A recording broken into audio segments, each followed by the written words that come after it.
नाशिकच्या पंचवटीतील बीडी कामगार नगरमध्ये एका खासगी बिल्डरने खोदलेल्या खड्ड्यात झालेल्या तलावात बुडून 3 मुलांचा दुर्दैवी मृत्यू झाल्याची घटना घडली आहे। त्यामुळे संतप्त नागरिकांनी या ठिकाणी रस्ता रोको करत आंदोलन केले आहे।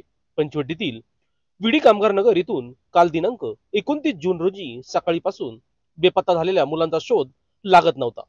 ही सर्व वस्ती कामगार नगरी असून या ठिकाणी राहणारे साई गरड, साई उगले आणि साई मोहिते अशी या तिन्ही मुलांची नावे असून ते बेपत्ता झाल्याची लक्षात आल्यानंतर त्यांचा कालपासून शोध सुरू होता, परंतु ते सापडले नाहीत।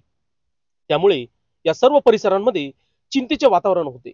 नागरिक शोध घेत असताना या ठिकाणी असलेल्या पाटालगत एका इमारतीचे बांधकाम सुरू असून त्या ठिकाणी संबंधित बिल्डरने मोठा खड्डा खोदून तळे तयार केले होते। या तळ्यामध्ये या तिन्ही मुलांच्या चपला व कपडे आढळून आले। त्यानंतर ही मुले बुडून मरण पावले असल्याची भीती व्यक्त केली जात होती। तातडीने या भागातील नागरिकांनी आडगाव पोलीस व अग्निशामक दलाला या ठिकाणी पाचारण केले। त्यानंतर 1 तासाच्या शोध मोहिमेनंतर या तलावात साई गरड, साई उगले आणि साई मोहिते या तिन्ही मुलांचे मृतदेह सापडले।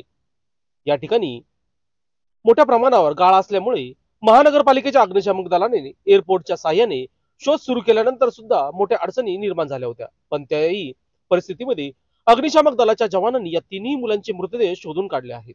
संबंधित बिल्डरवर कारवाई करावी आणि इतर मागण्यांसाठी नागरिकांनी या ठिकाणी रास्ता रोको करत आंदोलन केले आहे।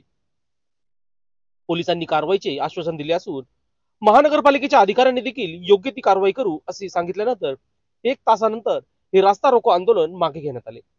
या आंदोलनामुळे नाशिक मालेगाव महामार्गावरील वाहतूक ठप्प झाली होती। या प्रकरणी आडगाव पोलीस ठाण्यात दिनांक 30 जून रोजी सकाळी 11 वाजता अकस्मात मृत्यूची नोंद करण्यात आली असून अधिक तपास पोलीस करीत आहे।